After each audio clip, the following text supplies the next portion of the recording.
Yeah, it was a great night. I was just saying to Laura, I mean, the matchmaking is just fucking awesome, man. And to see some of these fights play out.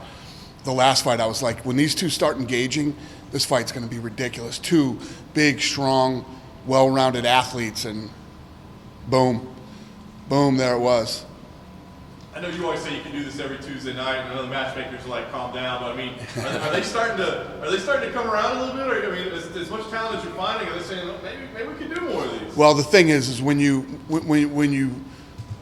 matchmake these type of fights with this type of talent, they're just the pool isn't deep enough to keep doing this, every Tuesday. To do this every week, you just don't have a deep enough pool, especially the quality of people that could get into the UFC and compete here. So. Makes it tough. Will we still have a second run of this? I know yeah, they said no, and I say yes. Yeah. Maybe before the end of the year. Yeah. We'll do a second season. You think it'll be Fight Pass only, or have you talked to ESPN? It'll be Fight Pass. Yeah. Fight Pass. Okay, yeah. Cool. Let's talk about the fighters. Nascimento, the heavyweight. As you were talking, it seemed like maybe you didn't want to go with him, like you didn't see enough, but you kind of said, yeah, we're desperate enough for. Yeah. No, I mean, I like when we have these fights that play out where I can see everywhere. They stand up, they go to the ground. There's wrestling, takedown defense, all these different things. But that guy's submission was so slick, it was beautiful. Beautiful submission. And you said you already got a fight lined up for him in August? Yeah, so Mick goes, you're not going to believe this, but I think I can get this guy a fight in August. I said, perfect, I love that. Do you know against who? No damage, quick fight, he's in shape, no need to cut weight, any of that stuff with a heavyweight, so it's perfect. Do you know what the fight is? I don't know. Okay, cool. But Mick's got a fight for him. With Cortez, you talked a lot about her story and everything. I wonder how much does that factor in? Both their stories. I mean, when those two came out, I said, fuck it, call the fight off and I'll give them both a contract. This is the saddest shit I've ever heard in my life. Right? I mean, how could I seriously bum one of these two out tonight with this fucking stories?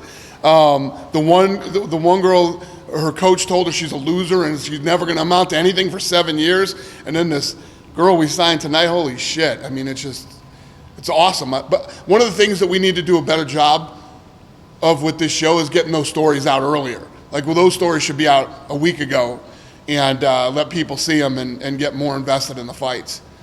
Cortez. So what I do is when I come here today, when I got here at 4:45, I don't know anybody on this list. I don't know anything about them. I haven't read anything. I know nothing until I sit down at the table and look at the first fight.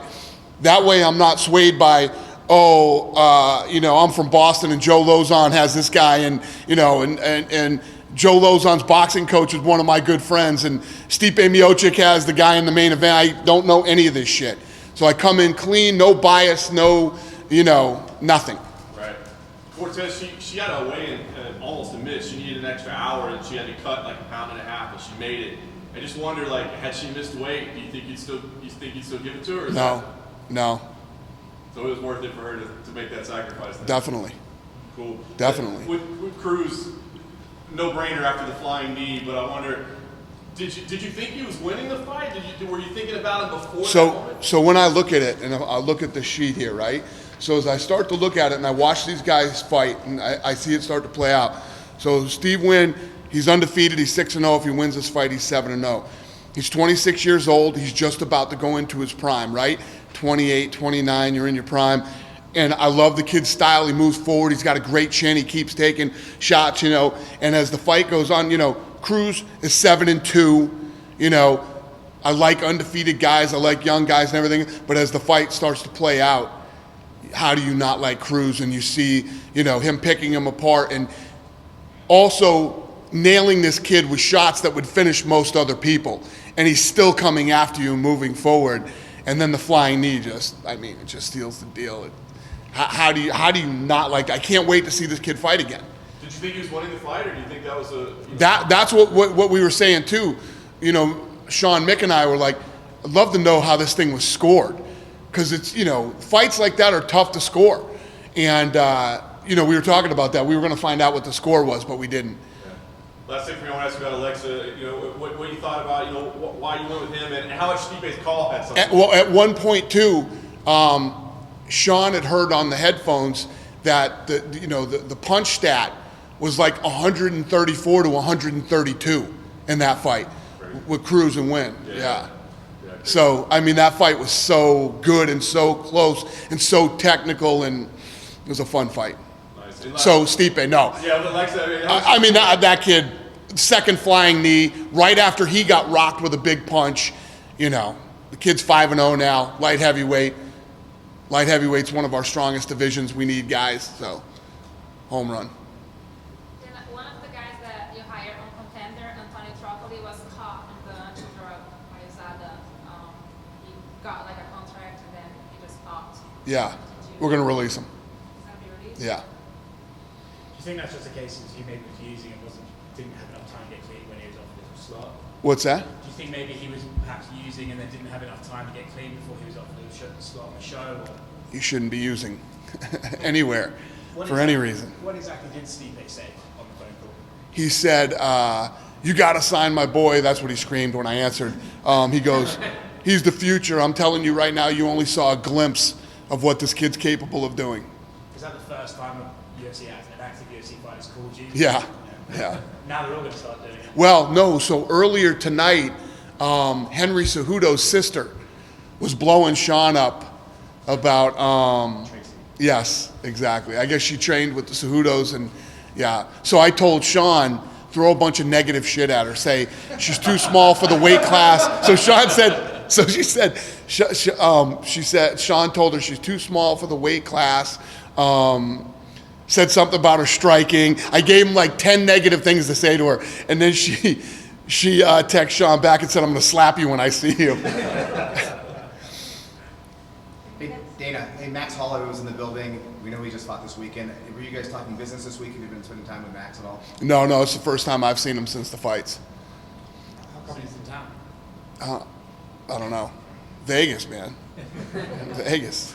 Dana, I know you went on record to say, I think before, that the Ultimate Fighter was coming back. Can you kind of tell us again what the status is? Yeah, so funny you should ask that. Pelagian is here tonight. Pelagian came. It's the first time he's seen the facility. I'm going to meet him for dinner right now. So Pelagian and I are working on the Ultimate Fighter right now. Any sort of time frame as one? We'll figure that out tonight. Yeah, we're going to dinner. Literally, they're waiting for me for dinner right now. You think put it on Fight Pass? Me, him, and Borsari are going. Fight Pass? Yeah. I don't know. We're working on that. Is that going to be something where you use the coaches' slots as two active fighters to build their fight, or are you going to go more towards the icons of the sport that just can help these young guys learn? What's the question? So sometimes with the Ultimate Fighter, you see like two guys who are fighting in a few months, you want to build their fight, and then other times we see like Chuck Liddell come in. Yeah, well, I think we're going to switch some things around, do some things different. But I truly believe that the Ultimate Fighter is so key in building young talent. This show is fun and guys come in, but what they have to go through with cameras in their face 24/7, being away from home, being away from their families and all the bullshit, hardcore training every day with these dream camps that are fucking built, right? Cutting weight, staying on weight. You'll never go through anything harder than the Ultimate Fighter. So if you can make it through the Ultimate Fighter and you actually win it, if you go back throughout history and look at the Ultimate Fighter and the fighters that have come off there, and it is the greatest training ground ever for up and coming fighters. It can't go away ever. Do you think it'll be a tough sell to fighters though to go put themselves through all that when they can just come here, win one fight, and be in? Nah. Nah. It's a big deal. When you come off the Ultimate Fighter, everybody knows who the hell you are immediately. I mean, you have all these weeks when we just left Fox, the thing's still pulling big numbers. It was the highest rated show for original programming on Fox for the entire 7 years we were there. You think that that's what the Ultimate Fighter does maybe a little bit better than this, is that you hear the stories, you have a little lead up? Yeah, you learn more about them. The fighters have to go through so much more shit. If you ask anybody who's ever been on the Ultimate Fighter, they would never take it back. What they went through and what they learned and what they came out with at the end was invaluable. Even people that don't make it to the show, demand more money in smaller shows. You come off the show, and it's like tonight. Like what's this kid that I feel bad about this kid. I always hate sending people away, but Daniel Rodriguez, he had a good showing tonight. He didn't have a bad showing. He had a good showing. He's 9-1, and he's a free agent right now, right? I just saw that the PFL picked up that other kid that everybody was bitching about that I didn't sign. You know what I mean? So he got picked up. The PFL gets this kid, and everybody knows who he is. He's got a story, and people know. So we'll see if there's interest for him to fight. But He said it was the biggest deal of his life. huh? He said it was way more money than he's ever made before. Yeah, and coming on this show, whether you make it or don't make it, just like the Ultimate Fighter, is huge. I mean, we look at the numbers. Sean O'Malley, when Sean O'Malley fought in the Contender Series, 3.3 million people watched him fight. So right off that show, I don't know if you remember, it was like either the next fight or the one after it, I co-main evented him. Fucking 3.5 million people watched him fight. He co-main evented coming right off the Contender Series. So win, lose, or draw on this show is good for you. Is that like total views? Like, that Yeah. people go back and watch it, and it's just kind of too? To date, right now, Okay. 3.5 million people saw Sean O'Malley fight in the Contender Series. Because you said, that you guys, we don't do a good job at promoting these stories beforehand, so Right. Getting people to talk who watch Yeah. it live is tough. But the Contender Series has been fucking killing it. But let me put it into perspective for you. 3.3 million people watched O'Malley. Yusuf did 3-point-something million. And the list goes, I can't remember everybody in line, but we have them all lined up. And Greg Hardy's first fight, he did 1.6 million viewers. So it's fucking huge. Think about that. These guys that come in here, nobody knows who they are. And those are the numbers that these guys are pulling. One quick question, Dan, before you leave. I think I speak for everybody here. Watching you and your post-fight reactions is great. Has ESPN ever thought of putting a split screen or doing something with you, maybe showing you during the fights? Well, they have it. They have a camera in front of me. They have 2 cameras in front of me the whole time. So, Like on the fight. Like, and it's not ESPN. It's us. We're producing this. Yeah, we produce the show. Thanks, Dan. Thanks, Dan. So no, we've never thought of that.